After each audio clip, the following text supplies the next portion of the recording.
नमस्कार,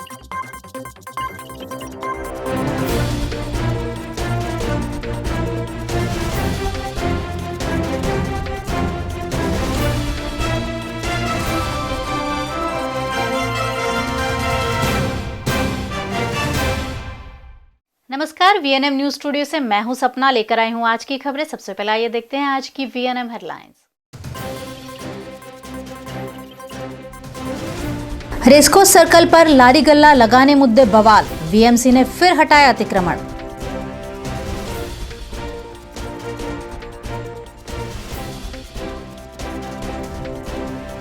कारेली बाग के तालाब में गंदगी की भरमार, गंदे पानी से स्थानीय परेशान।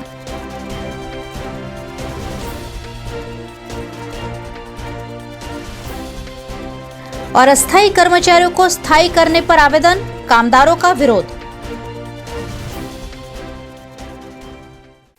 रेसकोर्स सर्कल पर लारी गल्ला लगाने मुद्दे आज एक बार फिर बवाल हुआ।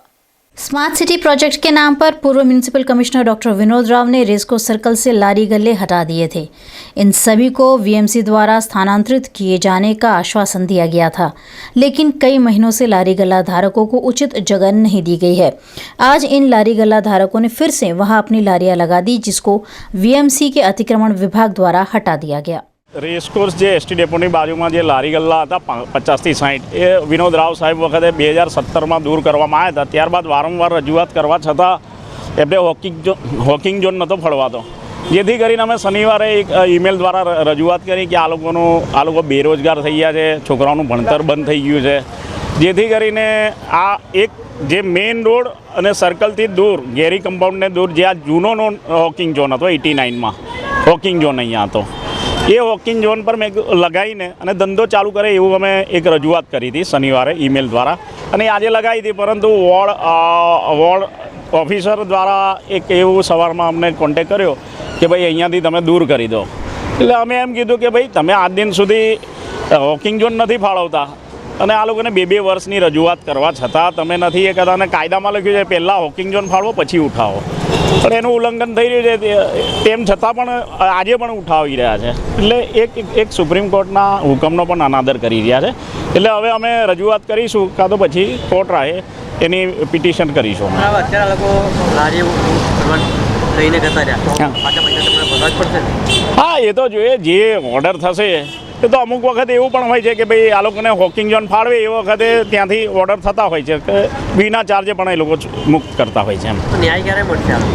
ન્યાય જોઈએ હવે ટૂંક સમયની અંદર મિટિંગ કમિશનર સાહેબ સાથે કરી અને વોર્ડ ઓફિસરને પણ બોલાવીશું, અને જે આ વિસ્તારના નજીકના જે જગ્યા છે ત્યાં ફાળવણી કરે એવી અમે રજૂઆત કરીશું। 2017 બીજા મહિનાથી લારીઓ બંધ હતી, જેથી કરીને આ ગરીબ લારીવાળાએ 10 થી 15 વાર રજૂઆત કરી કમિશનર સાહેબને, પણ અમારી બાજુ કોઈ ધ્યાન આપવામાં આવ્યું નહીં। હવે છેલ્લે અમે આ એક રસ્તો હતો કે ભાઈ અહીંયા આગળ આ વોકિંગ ઝોન ફાળવો અમને, એટલે લારી ચાલુ કરવાનું કર્યું હતું, પણ વોર્ડ ઓફિસર આવી એવું કીધું ભાઈ હટાવી દો। હવે આ ગરીબ લારી ગલ્લાવાળા જાય ક્યાં? 10 થી 15 વાર રજૂઆત કરી કમિશનર સાહેબને, પણ અમારું કંઈ એમ જોતા નથી। તો હવે શું કરશો? તમારા લારી ઝોન ના જ પાડે ચાલો, ના તો પછી અમે કોર્ટ રાહે જઈશું। आइए नजर डालते हैं आज के मौसम पर। आज अधिकतम तापमान रहा 31 डिग्री सेल्सियस और न्यूनतम तापमान 15 डिग्री सेल्सियस दर्ज किया गया है। आप देख रहे हैं वीएनएम न्यूज। जल्द लौटेंगे छोटे से ब्रेक के बाद। Shalimar furnishings, curtains, sofa cloth, bedsheet, mattresses, protector, carpets, pillows खरीदने के लिए 1988 से जाना माना नाम शालीमार में है। D decor, live in, Marvel, Bombay dyeing, F&F जैसे कई ब्रांड्स। डी डेकोर के डिजिटल स्टोर में वॉलपेपर समेत ढेरों वैरायटी। वहीं artificial garden, comforter, Slipwell mattresses, doormats, yoga mats, bath mats, towels, napkins and much more. त्योहारों में बेडशीट्स और योगा मैट पर 50% तक की छूट। तो आइए Shalimar house, Slipwell world, Ambalal cross road, water tank road, Kareli Baug, Vadodara. Right view, शादी के बाद जाना हो हनीमून, या पत्नी कर रही हो विदेश यात्रा की डिमांड, या परिवार को घुमाना हो दुबई, तो राइट व्यू है सबसे राइट चॉइस। राइट व्यू कराता है जनवरी से मई तक दुबई की सैर। 6 नाइट्स 7 डेज टूर 45,999 रुपए में, 5 नाइट 6 डे टूर 38,888 रुपए में, और 4 नाइट्स 5 डेज टूर सिर्फ 30,999 रुपए में। Right view 203 Dwarkesh complex, RC Dutt road, Alkapuri. Preet party plot લગ્ન સરાની મોસમ અને જો તમે શોધી રહ્યા છો કિફાયતી ભાવમાં સુંદર અને ભવ્ય પાર્ટી પ્લોટ તો સમાસાવલી રોડનો પ્રીત પાર્ટી પ્લોટ તમારા માટે જ છે 50,000 સ્ક્વેર ફીટમાં ફેલાયેલું લીલુંછમ લોન ગ્રાઉન્ડ અને 1000 લોકોની કેપેસિટી વાળો એસી બેન્ક્વેટ હોલ.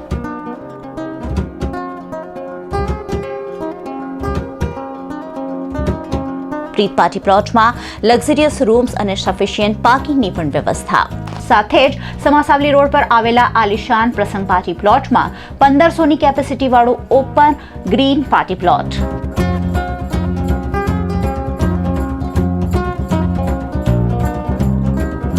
લગ્ન, સગાઈ, સંગીત સંધ્યા, બર્થડે પાર્ટી કે ધાર્મિક સામાજિક પ્રસંગ હોય, તમારા બધા પ્રસંગોને વધુ ભવ્ય બનાવે છે પ્રસંગ અને પ્રીત પાર્ટી પ્લોટ. પ્રસંગ અને પ્રીત પાર્ટી પ્લોટમાં થીમ બેઝડ ડેકોરેશનની પણ સુવિધા.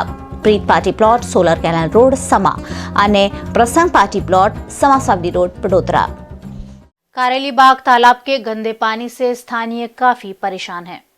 कारेली बाग में आनंद चैम्बर्स के पीछे बने तालाब में गंदगी की भरमार है. तालाब का गंदा पानी अगल बगल की इमारतों के पार्किंग में भर जाता है.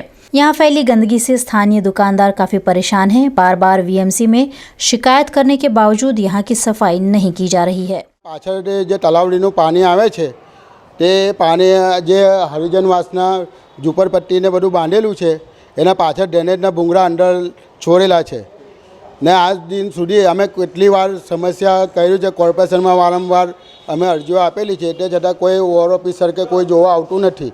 ભાજપના 20 વર્ષના શાસનમાં બિલ્ડિંગની કયામત આવી ગઈ છે. બરાબર, પાછળ તળાવ છે એ સરકારી છે કે પ્રાઇવેટ છે એની કોઈને ખબર નથી. આ બિલ્ડિંગમાં ખાલી તળાવના લીધે જ તકલીફ છે, બાકી કોઈ તકલીફ નથી. કોઈ કોર્પોરેટર કે કોઈ ધ્યાન નથી આલતું. 25 લીટર ડીઝલમાં તળાવ ખાલી ના થાય. બરાબર છે, કોર્પોરેશનને 2600 રૂપિયા નથી કે એ લાઇટના મીટરનો પૈસા ભરીને અહીં મોટર મુકાવડાવે. એવા બધા બબાલ છે. રજૂઆતો તો બહુ કરેલી છે, ઠોકળા ભરીને રજૂઆત કરેલી છે, પણ જ્યારે વોટનો હોય છે પ્રશ્ન ત્યારે લોકો અહીં આવી જાય છે. બીજો કોઈ સમસ્યા હાલ નહીં થતું. આ આનંદ ચેમ્બર્સ છે, પાછળ પ્રાઇવેટ તળાવ છે, એટલે કોર્પોરેશનનું કહેવું છે કે પ્રાઇવેટ તળાવ છે. જ્યારે અમે રજૂઆત આ પાણી માટે કરવા જઈએ છીએ તો કોર્પોરેશન અમને એવો જવાબ આપે છે કે તમારી પ્રાઇવેટ પ્રોપર્ટી છે એટલે આમાં કશો નિકાલ થાય નહીં. તો આ અમારી પ્રાઇવેટ, તો આ પ્રાઇવેટનો માલિક તો કોઈ હોય ને, કંઈ પણ આપણે કોઈ બી આપણી સંપત્તિ હોય તેનો માલિક તો કોક તો નીકળે ને. તો એ શોધવા અમારે જવાનું કે એ કામ સરકારનું છે, તો છતાં સરકાર અમારી પર ઢોળે.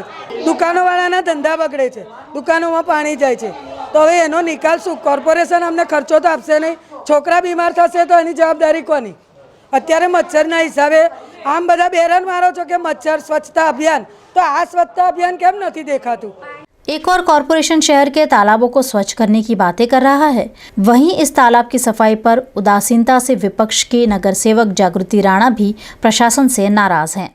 ચોખ્ખું કહેવા માગું છું કે આ સત્તા પક્ષવાળા બિલકુલ નિષ્ક્રિય છે. એ લોકોને સત્તાનું ગુમાન આવી ગયું એવું લાગી રહ્યું છે, કારણ કે એ લોકો આવી સામાન્ય પબ્લિકના સામાન્ય પ્રોબ્લેમો સોલ્વ કરવામાં નિષ્ક્રિય રહ્યા છે. એ લોકો સ્માર્ટ સિટીના નામે કરોડો રૂપિયા પબ્લિકના ટેક્સ રૂપે ઉઘરાઈ રહ્યા છે, પણ એ લોકો જે પાણી ડ્રેનેજ આવા તળાવોની સફાઈના નામે પણ કરોડો રૂપિયા તળાવોના નામે ખવાઈ ગયા છે. પણ અત્યારે જે તળાવ છે પ્રાઇવેટ હોય કે જે આપણે પબ્લિકને નથી જોવાનું કે શું છે, પણ એ તળાવનું જે પણ રીતે એનું નિરાકરણ આવે એ તાત્કાલિક ધોરણે લાવે અને આ અમારા રહીશોને આ મુશ્કેલીમાંથી दूर लावे. अब वक्त हो चला एक छोटे से ब्रेक का. जल्द लौटेंगे कुछ और खबरों के साथ. आप बने रहिए हमारे साथ. Paneri ethnic and stylist short and long kurtis, leggings, Patiala, palazzo और पैंट की ढेरों वैरायटीज के साथ अब पानेरी में है इनरवेयर का भी collection. Amante, Triumph, Lenisa, Liberty, world जैसी इंटरनेशनल ब्रांड के साथ जॉकी, सोनाली, ट्राइलो, एनामोर और जूलियट ब्रांड भी अवेलेबल. और हाँ, पानेरी में अब अवेलेबल है men's undergarment, men's night wear और मेंस स्पोर्ट्स वियर भी. Paneri 10 Rajnagar society near Kalash circle, Akota stadium road, Vadodara.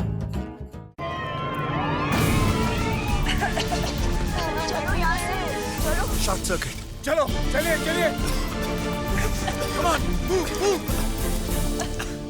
Boys. पर मैंने तो आग ना पकड़ने वाला वायर लगवाया था. ऐसी कोई वायर ही नहीं है. पर आर काबिल का फायर एक्सपायर्ड, न काला जहरीला धुआं छोड़ता है, न कभी आग फैलने देता है. आर काबिल अकलमंद बनो, सही चुनो। विभिन्न सरकारी कार्यालयों में कार्यरत अस्थायी कर्मचारियों के हित में आवेदन दिया गया। 5 सालों के कॉन्ट्रैक्ट पर कार्यरत सरकारी कर्मचारियों को स्थायी करने की मांग के साथ कामदारों द्वारा आज जिलाधीश कार्यालय में आवेदन दिया गया। दलित अग्रणी मितेश परमार की अगुवाई में आवेदन देते हुए इन कर्मचारियों ने सरकारी और निजी कंपनियों में कॉन्ट्रैक्ट सिस्टम बंद करने की मांग की। વર્ષોથી અમે લડી રહ્યા, વર્ષોથી શાંતિથી હાથ જોડી કહીએ છે કોન્ટ્રાક્ટ બંધ કરો, કોઈ સાંભળતું નથી સાહેબ। હા તો સાહેબ, પણ સાહેબ અમારી કોઈ ના સાંભળે તો અમારી વ્યવસ્થા તો તમને કેવી પડે ને, ચાલુ જ નથી કર્યું। પણ સાહેબ તમારા બધા બદલાયા કરે ને અમે તો વર્ષોથી કઈ આવીએ છીએ લડવા કે ભાઈ અમારી માંગ પૂરી કરો, સાંભળો, પણ સાંભળતું જ નથી। તો તમે ધીમા અવાજે હવે ધીમા અમારાથી સહન નથી થતું સાહેબ, કારણ કે જ્યારે તારે અમે કહીએ છીએ તો ભાજપ વડા કલેક્ટરે રજા ઉપર મોકલી દે છે ને કોઈ મુખ્યમંત્રી પાસે ગયો સાહેબ તમને બોલાવે પેલા કાકા। અરે સાહેબ મારી તમે વાત સાંભળવી પડે ને સાહેબ પબ્લિકની। તમે આ જો મુખ્યમંત્રી પાસે ગયો ધીમેથી બોલાય કે નહીં? હા તો બોલીએ છે ધીમે, પણ બોલો। આ જો સીએમ ऑफिस में બેસો તો એમને કહું કે અમે કાઢીએ છીએ। हम आज कलेक्टर साहब के पास आए कि हमने आप उनको आवेदन पत्र दिया था कि कॉन्ट्रैक्ट सिस्टम बंद करो, तो उन लोग ने बोला था हम आगे बात करेंगे। बात किया, मैं बराबर तो नहीं होता था। मैं सीएम ऑफिस गया, सीएम ऑफिस में सीएम को मिलने गया तो मेरे को वहाँ मिलने नहीं दिया। तो मैंने बोला मैं हटूंगा नहीं जब तक कॉन्ट्रैक्ट सिस्टम बंद नहीं होगा तब। तो लोग ने मेरे को वचन दिया था कि भाई आप खड़े हो जाओ, हम आप कॉन्ट्रैक्ट सिस्टम बंद करेंगे। और मेरे को लिखित में चाहिए, तो लोग ने लिखित में दिया है। वो लिखित में दिया है कि हम करेंगे, लेकिन करते नहीं। उसके लिए हम यहाँ पे आवेदन पत्र देने आए हैं। और अगर हमारी 10 दिन में नहीं करेंगे तो हम मुख्यमंत्री की ऑफिस के बाद वहाँ रैली निकालेगी, उग्र आंदोलन करेंगे। अगर उसके बाद भी नहीं करेंगे तो हम जंतर मंतर पे धरना करने वाले दिल्ली। नरेंद्र मोदी को पूछने वाले कि आप झूठा वायदा वचन सब बंद करो, एक गुजरात की पब्लिक को बहकाना बंद करो। जो काम करना है वो करते नहीं, हम फाड़ा फाड़ी करते हैं, वो नहीं चलेगा। अब वक्त हो चला एक छोटे से ब्रेक का। जल्द लौटेंगे कुछ और खबरों के साथ, आप बने रहिए हमारे साथ। युगधर्म स्टेशनरी, सभी तरह की स्टेशनरी खरीदने के लिए शहर में सबसे जाना माना नाम यानी युगधर्म। युगधर्म में पेन पेंसिल से लेकर फाइल फोल्डर तक सब कुछ एक ही छत के नीचे। सन 2019 की नई डायरियां आकर्षक डिजाइन्स और साइजेस में युगधर्म में अवेलेबल। तो 2018 को कहिए अलविदा और युगधर्म के साथ 2019 का करिए स्वागत। युगधर्म स्टेशनरी, कालाखोड़ा सर्कल, वडोदरा और ground floor 1516 Atlantis K10 Sarabhai campus, Vadodara. Alembic के जीएलएफ में शिरकत करने आए वरिष्ठ पत्रकार राजदीप सरदेसाई ने वीएनएम से बात की। मैं बात करने जा रही हूँ एक ऐसे पत्रकार से जिनके बारे में बहुत ज़्यादा कुछ भी कहने की ज़रूरत नहीं है। यहाँ पर भी वही बात लागू होती है, नाम ही काफ़ी है, राजदीप सरदेसाई, जिनसे हम बात करेंगे राजनीति के बारे में। राजदीप जी, बहुत सारे उतार चढ़ाव आपने राजनीति में देखे हैं और बहुत सारे इलेक्शन भी कवर किए हैं। अब राजनीति में जो बदलाव आ रहे हैं ना, उसी के ऊपर हम बात करेंगे। आपकी नज़र से बदलाव जो आया है, पहले हम पुरानी राजनीति की थोड़ी सी बात करें, फिर आज जो सिनारियो है उसके बारे में बात करें। देखिए, सबसे बड़ा बदलाव तो आया है, ये सबसे बड़ा रुपया, ना बाप है ना भैया, the whole thing is that, सबसे बड़ा रुपया। लुक एट कर्नाटका में, देखिए क्या हो रहा है, तमाशा हो रहा है। एक कोई होटल में वहाँ मानेसर में बैठे हैं, दूसरे बंगलोर में, असेंबली में कोई बैठता नहीं है। पैसे का खेल बन गया है। जिसके पास पैसे की ताकत है, जिसके पास टीवी है, यानी टीवी एक तरह से माध्यम बन गया है जिसके थ्रू आप लोगों को एक तरह से बहकावे में ला सकते हैं, तो ये डरावना है। पहले चुनाव लड़े जा, ऐसा नहीं है कि पहले पैसे नहीं थे, लेकिन केवल पैसे पर आप चुनाव नहीं जीत सकते थे। आजकल पैसे का बहुत महत्व है। आप आम आदमी को इलेक्शन में खड़ा रहना, चुनाव जीतना बहुत मुश्किल है। अच्छा भी आदमी हो, वो भी चुनाव जीते हारेगा अगर उसके पास वो धन की ताकत नहीं है। ये सबसे बड़ा फ़र्क मुझे नज़र आता है तब की राजनीति में और अब की राजनीति में। अगर हम लोग बात करें कि मीडिया पर प्रभाव बहुत ज़्यादा राजनीति का दिख रहा है, और या यूँ भी कहें कि राजनीति पर भी मीडिया का काफ़ी प्रभाव दिख रहा है। ऐसा लगता है कि न्यूज़ रूम में बैठ के डिसाइड हो जाता है कि ये पीएम बनेगा या ये सीएम बनेगा। क्या कहेंगे उसको? देखिए, न्यूज़ रूम वालों को लगता होगा कि वो डिसाइड कर सकते, जनता डिसाइड करती है।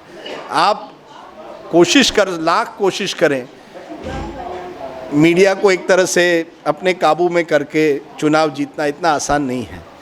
आखिर में जनता जो है वो डिसाइड करती है और मैं समझता हूँ, लेकिन हाँ एक बात सच है कि अब मीडिया भी बढ़ गया है।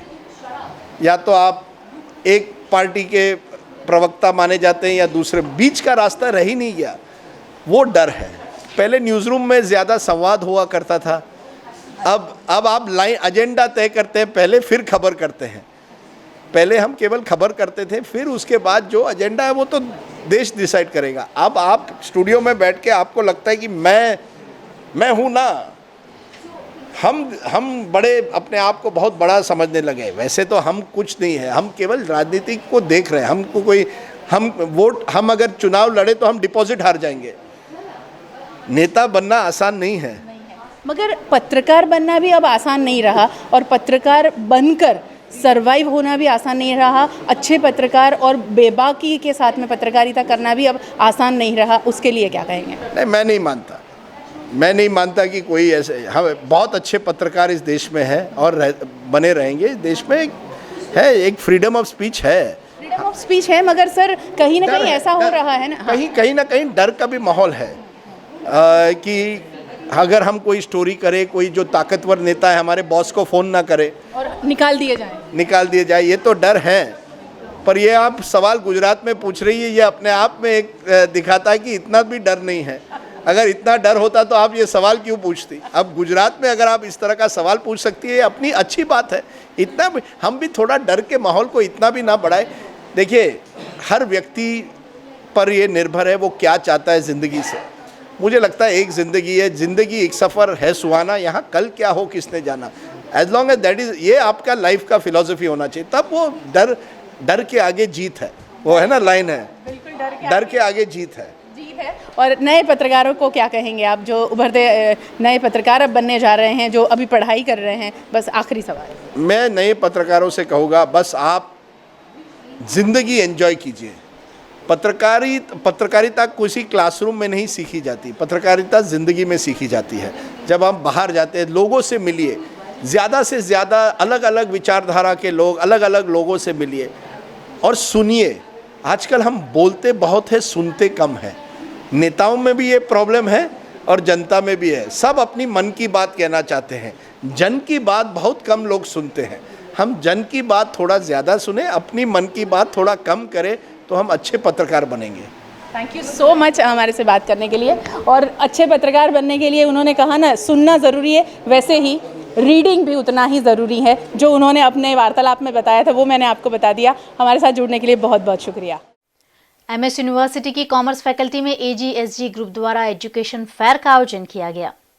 छात्रों के हित को ध्यान में रखते हुए एमएसयू की कॉमर्स फैकल्टी में आयोजित एजुकेशन फेयर में छात्रों को मार्गदर्शन दिया गया। एजीएसजी ग्रुप द्वारा कॉमर्स फैकल्टी में एफडीएस राकेश पंजाबी द्वारा आयोजित इस एजुकेशन फेयर में विधायक शैलेश मेहता की उपस्थिति रही। आज महाराजा सयाजीराव जे जगह ख्यात यूनिवर्सिटी जे अने कॉमर्स फैकल्टी खाते विद्यार्थीओ माटे एज्युकेशन फेर राखवामां आव्युं छे, जेमां विविध कॉलेज, विविध कंपनीओ द्वारा अहींया स्टॉल लेवामां आव्या छे, जेना द्वारा विद्यार्थीओने एज्युकेशन माटे भारतने के विदेशनी यूनिवर्सिटीमां एडमिशन लेवा होय, कॉम्पिटिटिव एक्जाम होय एमां केवी रीते पार्ट लेवो, प्रोफेशनल कोर्सिस माटे केवी रीते एडमिशन लेवुं, ए बाबतનું જ્ઞાન અહીંયા મળી રહે એના માટેના સ્ટોલ છે। સાથે સાથે કોમર્સ ફેકલ્ટીના વિદ્યાર્થીઓ માટે આજે પ્લેસમેન્ટ માટેના ઇન્ટરવ્યૂ પણ રાખવામાં આવ્યા છે, જેમાં પણ 15 જેટલી કંપનીઓ આજે ભાગ લઈ રહી છે અને વિદ્યાર્થીઓના દ્વારા નોકરી માટેની પણ તક મળશે। ફેકલ્ટીના ડીન અને વહીવટી તંત્રની સાથે વિદ્યાર્થીઓ, ચૂંટાયેલા વિદ્યાર્થીઓ ભેગા થઈને विद्यार्थियों माटे सारी प्रवृत्ति करी रह्या छे, सारा कार्यक्रमों कर रह्या। एज्युकेशन फेर अने प्लेसमेंट इंटरव्यू जेवी प्रवृत्तिओ भेगा थईने करे छे ए विद्यार्थीओना भविष्य माटे सुखद कार्यक्रमों छे अने भविष्यमां पण आवा कार्यक्रमों एमना मार्फत थता रहे एवी सौ पासे अपेक्षा राखुं छुं अने आपना द्वारा एमने अभिनंदन अने शुभेच्छा पाठवुं छुं। अदर कॉमर्स फैकल्टी में एजीएसजी ग्रुप और कॉमर्स फैकल्टी एसोसिएशन द्वारा यहाँ एजुकेशन फेयर का आयोजन किया गया है। उसमें बहुत सारे स्टूडेंट्स हमारे साथ जुड़े हैं और स्टूडेंट्स के करियर के गाइडेंस के तौर पे और स्टूडेंट्स बीकॉम के बाद क्या कर सकते हैं उसके लिए आज हमने नॉलेज प्रोवाइड किया है। 2 दिन का फेयर चलने वाला है और बहुत विद्यार्थी हमारे साथ उत्साह से जुड़ रहे हैं और आने वाले दिनों में भी वो हमारे साथ जुड़ने वाले हैं। पोस्ट विभाग के कर्मचारियों के लिए सांस्कृतिक कार्यक्रमों का आयोजन किया गया। गुजरात सर्कल पोस्ट विभाग खेल कमेटी द्वारा 33वीं भारतीय पोस्ट विभाग सांस्कृतिक प्रतियोगिता आयोजित की गई है। 22 से 26 जनवरी तक आयोजित इस प्रतियोगिता पर जानकारी दी विभाग के डायरेक्टर सुचिता जोशी ने। कल 22 जनवरी से 26 जनवरी के बीच में पोस्टल ट्रेनिंग सेंटर वडोदरा में 33वां all India postal cultural meet होने जा रहा है। इस कल्चरल मीट में 18 स्टेट्स 18 पोस्टल सर्कल के रफली 400 लोग पार्टिसिपेट करेंगे। ये जो पार्टिसिपेंट्स हैं ये पोस्टल एम्प्लॉयज़ हैं या उनके ब्लड रिलेटिव्स हैं, उनके पत्नी बच्चे, और अगर पत्नियां एम्प्लॉय हैं तो उनके पति और बच्चे पार्टिसिपेट कर सकते हैं। जूनियर सीनियर 2 कैटेगरी में डिवाइड किया जाता है। जो इवेंट्स होंगे वो Hindustani folk, semi classical, classical, Karnataka style, folk, classical, semi classical, classical dances, junior senior और mono acting as well as नाटक होंगे। जो नाटक होंगे उसमें 6 सर्कल पार्टिसिपेट करेंगे और वो अपनी अपनी मातृभाषा जो स्टेट लैंग्वेज है उसमें अपने नाटकों का प्रदर्शन करेंगे। ये नाटक भी हमारे ही एम्प्लॉयज़ में से किसी ने लिखा है, डायरेक्ट किया है और उसमें एक्टिंग भी वही लोग कर रहे हैं। कल जो इनॉग्रेशन होने जा रहा है उसमें गुजरात के जो राज्य मंत्री हैं, युवा खेल मंत्री, सांस्कृतिक गतिविधियाँ, सहकारिता, साथ ही साथ परिवहन का राज्य मंत्री हैं श्री ईश्वर सिंह जी पटेल, वो इसके मुख्य अतिथि होने वाले हैं। और मेंबर ऑफ पार्लियामेंट माननीय श्रीमती रंजनबेन भट्ट जो हैं वो गेस्ट ऑफ ऑनर होंगी। कल 9 बजे हम उद्घाटन समारोह करेंगे, उसके बाद से इवेंट शुरू हो जाएंगे। 26 जनवरी को समापन समारोह होगा जिसमें हमारे डिपार्टमेंट के सेक्रेटरी माननीय श्री अनंत नारायण नंद चीफ गेस्ट होंगे। 26 जनवरी को शाम को 4:30 बजे क्लोजिंग सेरेमनी होगा।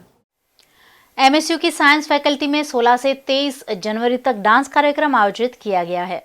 एमएस यूनिवर्सिटी की साइंस फैकल्टी में ऑल इंडिया स्टूडेंट्स एसोसिएशन द्वारा सुंदर आयोजन किया गया है। 23 जनवरी तक जारी इस कार्यक्रम में तरह तरह के डांस की झलक देखी गई।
वासना रोड स्थित शबरी विद्यालय का 41वां वार्षिक खेलोत्सव मांजलपुर स्पोर्ट्स कॉम्प्लेक्स में आयोजित किया गया।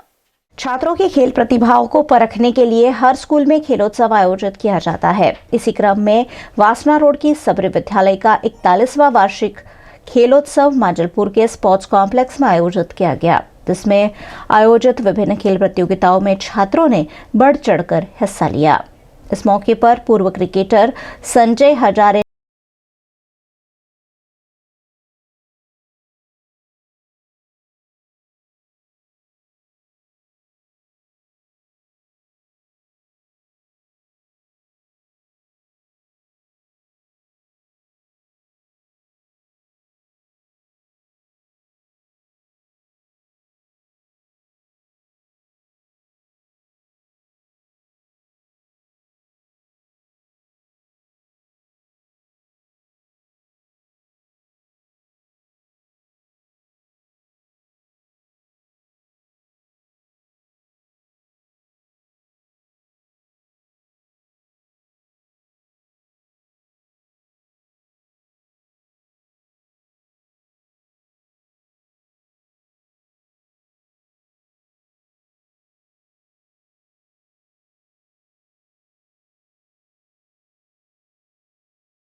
जो एनुअल एथलेटिक्स है उसके साथ हमारा स्पोर्ट्स का जो फॉर्मेशन पिरामिड ये सब भी हम बच्चों को सिखाते हैं और वो डिस्प्ले करते हैं so that the parents come to know कि यहाँ पे जो टैलेंट है बच्चों का स्पोर्ट्समैन स्पिरिट है क्योंकि sports is not about winning and losing but it is about accepting defeat and इनका जो स्पोर्ट्समैन स्पिरिट जो इनको क्रिएट करना है उनका जो टैलेंट है उसको शोकेस करना है तो एक मौका मिलता है जहाँ पे बच्चे दिखा सकते पेरेंट्स को कि वो कितना अच्छा है not only in academics but also in sports. Bankers hospital द्वारा ट्रैफिक पुलिस को सीपीआर ट्रेनिंग देकर अनोखी पहल की गई। बैंकर्स ग्रुप ऑफ हॉस्पिटल द्वारा कार्डियोलॉजी कॉन्फ्रेंस आयोजित की गई जिसमें देश भर से आए 700 डॉक्टर शरीक हुए। सम्मेलन में आधुनिक कार्डियोलॉजी पर विशेषज्ञों द्वारा जानकारी दी गई। बैंकर्स ग्रुप ऑफ हॉस्पिटल द्वारा કાર્યક્રમનું આયોજન કરવામાં આવ્યું છે। છેલ્લા 14 વર્ષથી કન્સિસ્ટન્ટલી આ કાર્ડિયોલોજી કોન્ફરન્સનું આયોજન કરવામાં આવે છે। ઇન્ટરેસ્ટિંગ વસ્તુ આ કોન્ફરન્સની એ છે કે આ એકદમ ઇન્ટરેક્ટિવ પ્રકારની અને પ્રેક્ટિકલ કોન્ફરન્સ છે કાર્ડિયોલોજીની જેમાં ક્લિનિકલ કાર્ડિયોલોજી ટોપિક વધારે કરવામાં આવે છે કવર। આમાં ક્વિઝ પ્રોગ્રામ છે અને વોટિંગ પેડ પણ છે એટલે જ્યારે એક લેક્ચર પૂરું થશે ત્યારે એ ફેકલ્ટી આપણને ક્વેશ્ચન પૂછશે અને આપણે એના આન્સર આપવાના હોય છે અને જે લોકો અહીંયા પ્રેઝન્ટ નથી આપણી વચ્ચે એના માટે આપણે લાઈવ સ્ટ્રીમિંગ કર્યું છે સો એ લોકો ઇન્ટરનેટ દ્વારા આ પ્રોગ્રામ જોઈ શકશે। साथ ही इस मौके पर ट्रैफिक पुलिस के कर्मचारियों को सीपीआर ट्रेनिंग देकर आपात समय में लोगों की जान बचाने पर मार्गदर्शन भी दिया गया। इस मौके पर पुलिस कमिश्नर अनुपम सिंह गहलोत विशेष रूप से उपस्थित रहे। बैंकर हॉस्पिટલના સહયોગથી અમારા પોલીસ અધિકારીઓ અને જવાનો ખાસ કરીને જો ટ્રાફિક પોલીસના જવાનો જે રોડ ઉપર રહેતા હોય છે પોલીસ સ્ટેશનના અધિકારી જવાનોના એક જ્યારે કોઈ વ્યક્તિના કોઈ કાર્ડિયક અરેસ્ટ થાય અને તાત્કાલિક એના જબ તક એમ્બ્યુલન્સ આવે છે તો બીજી સહાય મળે तब तक एना जो सीपीआर आपीना एना जो सीपीआर એટલે આપણા જો ચેસ્ટ પાસે જો આપણા વચ્ચે જો પ્રેસ કરીને કેવી રીતે એના રિવાઇવ કરી શકાય હાર્ટ એના એક તાલીમના આયોજન અહીંયા કરવામાં આવેલા છે જેમાં આજે અમારા સૌ જેટલા અધિકારીઓ અને માણસો તાલીમ લઈ રહ્યા છે। પર્પસ એવું છે કે જનરલી આપણે દેશમાં લગભગ 15 લાખ से વધુ ડેથ થાય છે જો રોડ રસ્તા ઉપર થઈ જતા હોય છે હાર્ટ એટેકને લીધે જો સમયસર અગર એના જો હેલ્પ અગર મળી જાય सीपीआरના રૂપમાં તો એના હાર્ટ રિવાઇવ હોવાના ચાન્સીસ ખૂબ જ હોય છે। બેન્કર્સ ગ્રુપ ઓફ હોસ્પિટલ માટે બહુ ઇમ્પોર્ટન્ટ દિવસ છે કે આજે અમે દિલ સે ઇનિશિયેટિવનું લોન્ચિંગ કર્યું છે। વોટ ઇઝ દિલ સે ઇનિશિયેટિવ? દિલ સે ઇનિશિયેટિવનો મોટો છે CPR and first aid training for all. આપણે જોયું હશે કે ઘણા આ ભારત દેશમાં લગભગ 15 લાખ લોકો દર વર્ષે કાર્ડિયાક અરેસ્ટથી મૃત્યુ પામે છે અને એમાંથી 80% લોકો ઘરે મૃત્યુ પામે છે। એટલે અમારી ટીમ વિચારતી હતી કે આનો ઉપાય શું? તો આનો એક જ ઉપાય છે અને તે છે પ્રોપર CPR ટ્રેનિંગ। અમારી જે CPR ટીમ છે ડેડિકેટેડ CPR ટીમ એમનું યુનિક ફીચર એ છે કે એમની પાસે 50 મેનિક્વિન છે અને એ 50 મેનિક્વિનની મદદથી એ લોકો હેન્ડ્સ ઓન ટ્રેનિંગ આપે છે। અને હું બરોડાની જનતાને એક અપીલ કરું છું કે અમારો એમ છે મેક્ઝિમમ નંબર લોકોને CPRનું ટ્રેનિંગ આપી અને એની માટે અમે દરેકને અપીલ કરીએ છીએ કે તમે ગ્રુપ બનાવો 50નું એક ગ્રુપ બનાવીને તમે બેન્કર્સ હોસ્પિટલનો સંપર્ક સાધી શકો અને આ ટ્રેનિંગ ફ્રી ઓફ ચાર્જ છે। તમને એક સર્ટિફિકેટ પણ આપવામાં આવશે। CPR ટ્રેનિંગ બહુ જ ઇઝી છે અને તમને હું બધાને કહું છું કે તમારા બિઝી શેડ્યુલમાંથી થોડો ટાઈમ કાઢીને CPR શીખો અને લોકોના જીવ બચાવવામાં મદદરૂપ થાવ। એટલે ફરી એકવાર જાહેર જનતાને અપીલ છે કે બેન્કર્સની કોઈ પણ હોસ્પિટલનો આપ સંપર્ક કરી શકો છો અને તમારી ટ્રેનિંગ ફિક્સ કરી શકો છો। एलम्बिक द्वारा आयोजित गुजरात साहित्य सम्मेलन में बुद्धिजीवियों ने अपनी बातें GLF के मंच से साझा की। गुजरात लिटरेचर फेस्टिवल के तीसरे और आखिरी दिन एलम्बिक में लेखकों और वरिष्ठ पत्रकारों का जमावड़ा देखा गया जिसमें स्मॉल गोज बिग विषय पर जाने माने लेखक रॉबिन भट्ट, ज्योति कपूर, सुमित अरोरा ने अपने विचार रखे। वहीं when news man turns writer विषय पर जाने माने पत्रकार राजदीप सरदेसाई और वुमेन इन मीडिया विषय पर प्रसिद्ध महिला पत्रकार शीला भट्ट, निष्ठा गौतम, सागरिका घोष, रूपा मेहता ने अपनी बातें उपस्थितों समक्ष रखी। गुजरात लिटरेचर फेस्टिवल में हास्य लेखिका शिल्पा देसाई भी मौजूद रही जिन्होंने VNM के साथ खास बातचीत की। મહાભારતની રામાયણ આ શું છે અને કેવી રીતે સૂઝ્યું આ લખવાનું? હું એક વખત ગીતોને એવું સાંભળતી હતી અકારણ જ આપણે ઘણું બધું અકારણ કરતા હોઈએ છીએ એમાંનું જ એક ને સાંભળવામાં એક રચના એવી સાંભળી કે ગગનવાસી ધરા પર બે ઘડી શ્વાસો તો ભરી જો. એટલે મને એમાંથી વિચાર આવ્યો કે ભગવાને એમ કહેલું કે સંભવામી યુગે યુગે, તો જો આ યુગમાં એ આવે તો એમને પણ આવી બધી આપણે જે મુશ્કેલી આવે છે એ આવવાની છે. સીધા તો ભગવાન થઈ નહીં જાય, એટલે એ આવે તો એમને આમાં કેવી રીતે એકબીજા સાથે સંવાદ કરે એવું મને વિચાર. એમાંથી મારે આ સંવાદની શ્રેણીની રચના થઈ કે મહાભારતની રામાયણ ને શ્રી કૃષ્ણ અર્જુન સંવાદ. કોણ કઈ ભાષા? કૃષ્ણ મહેસાણાની બોલે છે અને અર્જુન સુરતની ભાષા બોલે છે. Okay okay. એક બે લાઈન તમારી લખેલી જે છે આના વિશે એ અગર તમે અમને સંભળાવી શકો. મત્સ્યવેદની આગલી રાતે કૃષ્ણ અને અર્જુન સંવાદ કરે છે. કૃષ્ણ અર્જુનને ધીરજપૂર્વક સમજાવે છે, તું કાટલા પર હંભારીને ટોંટિયા મિલજે ટણપા, ને ટોંટિયા હીધા રાખજે પાછા, ને ધ્યોન પેલી માછલી પર ડાફેરિયા મારવાની ટેવ છે એને કાબૂમાં રાખજે એટલી ઘડી. એટલે અર્જુન જવાબ આપે છે સુરતીમાં, તે મેં કહું બઢું મેં જ કર્યા કરવાનું હારા અને તમે બેહીને ટમાહો જોવાના. એમ જવાબ મળે છે, દિયોર જી તારથી નહીં થાય એ મું કરે. એટલે અર્જુન એમ કહે છે કે મરાઠી નહીં થાય એવું હું છે વળી પાહું. એટલે કૃષ્ણ એમ કહે છે મું પોણી સ્થિર રાખે. ખરેખર હસવું આવે એવું છે. એટલે તમે જે કહેતા હતા કે મારું એક લાઈન વાંચીને જો હસવું આવે તો તમે સક્સેસ છો.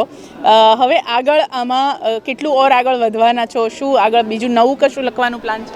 એટલે હું આમાં આગળ લખું એવું તો કહીશ, આ તો રોજબરોજ કંઈક નવું. એટલે હું હ્યુમર રાઇટિંગ લખતી હોઉં છું. એમાં મારા હાસ્યલેખોને એની પુસ્તક નજીકના ભવિષ્યમાં પબ્લિશ થવાનું છે. એટલે જોઈએ ક્યારે આવે છે. આજનું જે આ હતું ને કોથળામાં 5 શેરી, એનો અનુભવ કેવો રહ્યો? અહીંયા વડોદરામાં GLFનું આ બીજું વર્ષ છે, શું કહેશો?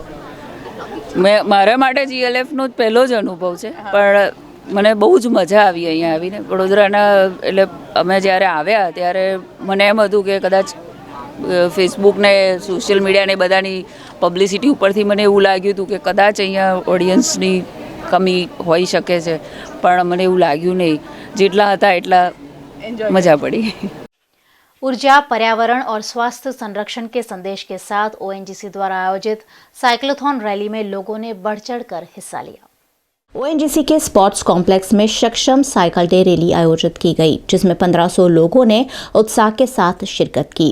शहर के विभिन्न साइकिलिंग ग्रुप्स, ONGC के कर्मचारी, IOCL, गेल, ओपाल के कर्मचारी, विभिन्न स्कूलों और संस्थाओं के बच्चे इस साइक्लोथॉन में जुड़े। पेट्रोलियम कंजर्वेशन रिसर्च एसोसिएशन के सक्षम 2019 प्रोग्राम के भागरूप CPSES के सहयोग से आयोजन किया गया, जिसका फ्लैग ऑफ सांसद Ranjan Bhatt, police commissioner Anupam Singh Gehlot, ONGC के बेसिन मैनेजर अरुण कुमार, वडोदरा की साइकिलिस्ट निकिता लाडवाणी और पीनल पार्लेकर द्वारा किया गया। 5 किलोमीटर की इस साइक्लोथॉन में लोगों ने उत्साह के साथ हिस्सा लिया। इस मौके पर ऊर्जा संरक्षण, पर्यावरण संरक्षण और स्वास्थ्य संरक्षण की शपथ भी ली गई। हम यहाँ पर सक्षम एक कार्यक्रम है जो पेट्रोलियम और नेचुरल गैस मंत्रालय के द्वारा हर वर्ष आयोजित किया जाता है, तो उसी के अंतर्गत ये एक महीने का कार्यक्रम होता है जिसमें अलग अलग कार्यक्रम आयोजित किए जाते हैं ताकि लोगों के अंदर जागरूकता लाई जा सके कि पेट्रोलियम पदार्थों का संरक्षण हम लोगों को करना है। और ONGC 6 भारत के अलग अलग शहरों में ये कार्यक्रम आयोजित कर रहा है। हमारा लक्ष्य 2000 साइकिलिस्ट के साथ एक साइक्लोथन 5 किलोमीटर करने का है।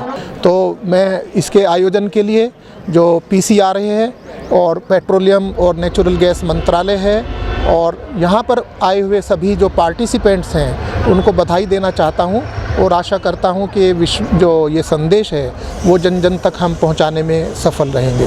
भारत सरकार तरफथी ईंधण बचाव नो एक आयोजन करवामां आव्युं छे। साइक्लोथॉन નું આયોજન છે, જેના દ્વારા એક મેસેજ આપવામાં આવી રહ્યો છે ONGC અને IOCL દ્વારા એના એમ્પ્લોઈઝ પણ છે, આપણા સ્કૂલના સ્ટુડન્ટ પણ છે કે આપણે બધા જ ભેગા થઈને દેશના નાગરિકો, મારા વડોદરાના સૌ નાગરિકો ભેગા થઈને આપણે આપણા જીવનમાં પણ સાયકલનો પણ વપરાશ કરવો જોઈએ અને આપણે ઓછું ઈંધણ કેવી રીતના વાપરી શકીએ. આપણની બધાની જીવનની જરૂરિયાત એવી થઈ ગઈ છે કે આપણે વહેલા કેવી રીતે પહોંચીએ. હું માનું ત્યાં સુધી વ્યક્તિ દીઠ વ્હીકલની બધાના ઘરે જરૂરિયાત છે એવું માનીને બધાએ પોતપોતાના ઘરે વસવાટ પૂરતો કરી દીધો છે. બધાના ઘરે બાઇક તો મોટા ભાગે વ્યક્તિ દીઠ હોય, ગાડી પણ હોય, હોવી જ જોઈએ. જલ્દી પહોંચવું પણ છે બધાને, એવી ફાસ્ટ જવાની આદત છે. પણ આવો આપણે બધા ફાસ્ટ જીવનની સાથે સાથે આપણી હેલ્થનું પણ ધ્યાન રાખીએ, ઈંધણનું પણ બચત કરીએ અને જીવનમાં સાયકલ દ્વારા પણ હેલ્થની સાથે સાથે ઈંધણની પણ બચત થાય. એના માટે ભારત સરકાર દ્વારા કરીબ 200 સ્થાનો પર સાયકલોથોનનું આયોજન કરવામાં આવ્યું છે. તો આવો આપણે સૌ સાયકલનો ઉપયોગ કરીને ઈંધણની પણ બચત કરીએ, એવો એક મેસેજ આખા દેશમાં અને વડોદરામાં પણ ONGC द्वारा આપવામાં આવ્યો છે. MS यूनिवर्सिटी की सोशल वर्क फैकल्टी के NSS वॉलंटियर्स द्वारा यूथ मॉक पार्लियामेंट आयोजित की गई. MS यूनिवर्सिटी के BR अम्बेडकर हॉल में आयोजित यूथ मॉक पार्लियामेंट में 350 से ज़्यादा छात्रों ने शिरकत की. यूथ मॉक पार्लियामेंट में देश से जुड़े विभिन्न मुद्दों पर बात की गई. देश के लोगों के हित में आवश्यक ऐसे विभिन्न विधेयकों पर छात्रों ने चर्चा की. MS यूनिवर्सिटी के नेशनल सर्विस स्कीम के वॉलंटियर्स ने एक यूथ मॉक पार्लियामेंट का आयोजन किया था faculty of social work BR Ambedkar hall में. उसमें सभी फैकल्टी के स्टूडेंट्स ने पार्टिसिपेट किया था. Member of parliament, minister, ruling party leader, opposition party leader, PM, वो सब के रोल हमारे स्टूडेंट्स ने निभाए थे. इसका मेन उद्देश्य ऐसा था कि स्टूडेंट्स को पार्लियामेंट के प्रोसेस के बारे में अवेयर करना और अभी स्किल इंडिया, स्वच्छता, फिर पॉवर्टी और कम्युनलिज्म, इस सब के बारे में स्टूडेंट्स के क्या व्यूज़ है वो जानने के लिए ये प्रोग्राम का आयोजन किया गया है. कारपेट बनाने वाली विश्व प्रसिद्ध पेरेनियल्स कंपनी अब सावली में भी अपना उत्पादन करेगी. पेरेनियल्स द्वारा बनाए जाते कारपेट का इस्तेमाल पूरा विश्व करता है. विश्व के जाने माने डिजाइनर भी पेरेनियल्स को पसंद करते हैं. पेरेनियल्स का उत्पादन अब सावली में शुरू हो रहा है, जिस पर जानकारी अमोल बीनीवाले ने दी. બરોડા એટલા માટે કે બરોડા એક કલ્ચરલ કેપિટલ તો છે જ ગુજરાતનું. Baroda is also an education hub. અમને ટેક્સટાઇલ એન્જિનિયરિંગ નોલેજ જે જોઈએ છે, જે એકેડેમિકલ સ્કિલ સેટ જે જોઈએ છે, એકેડેમિક્સ જોઈએ છે, એ અમને ઇઝીલી મળશે બરોડામાં. બરોડા બહુ સ્ટ્રેટેજિકલી નાઇસલી લોકેટેડ છે દિલ્હી મુંબઈ ઇન્ડસ્ટ્રીયલ કોરિડોર પર. અને બરોડાથી we can penetrate across India as well as Asia અને મિડલ ઇસ્ટ. સો અમે પ્લાન કરીએ છીએ બરોડાને કંટ્રોલ ટાવર બનાવવાનું ફોર યુરોપ અને Asian business. Okay, so that's why we chose for Baroda. It's just a start. અમે 20 લૂમથી ટેસ્ટ કરવાના હતા 3 મહિના પહેલાં. આજે 3 મહિના પછી we are already at 120 looms plan. Okay, કાલે એનું ઇનોગ્રેશન થશે બિલ્ડિંગનું. 60,000 સ્ક્વેર ફીટ ફેસિલિટીમાં સાવલીમાં we are putting together the facility. આખું બોર્ડ છે, કાલે ઇનોગ્રેશન થશે. અને we are already talking about building 3. So it might go from 120 to I don't know how many looms in another 6 months to 1 year. હમણાં 100% export છે. સો USA અને Europe માર્કેટમાં 100% export થશે. But over the period of time another year or 2 we plan to penetrate in India અને middle East as well. એટલે ઇન્ડિયામાં પણ પુષ્કળ મોટું માર્કેટ છે એલિટ પ્રોડક્ટ્સનું. ઘણા બધા લોકો અમારી પાસે ઓલરેડી આવવા લાગ્યા છે કે ડઝન્ટ મેટર કેટલી પણ મોંઘું પ્રોડક્ટ હોય, પણ જો સારું પ્રોડક્ટ હોય તો we are interested in buying the product. અને આપણું પ્રોડક્ટ તો it's best in the class in the world. VNM news studio से ये थी आज की खबरें. हमें दीजिए इजाजत. नमस्कार.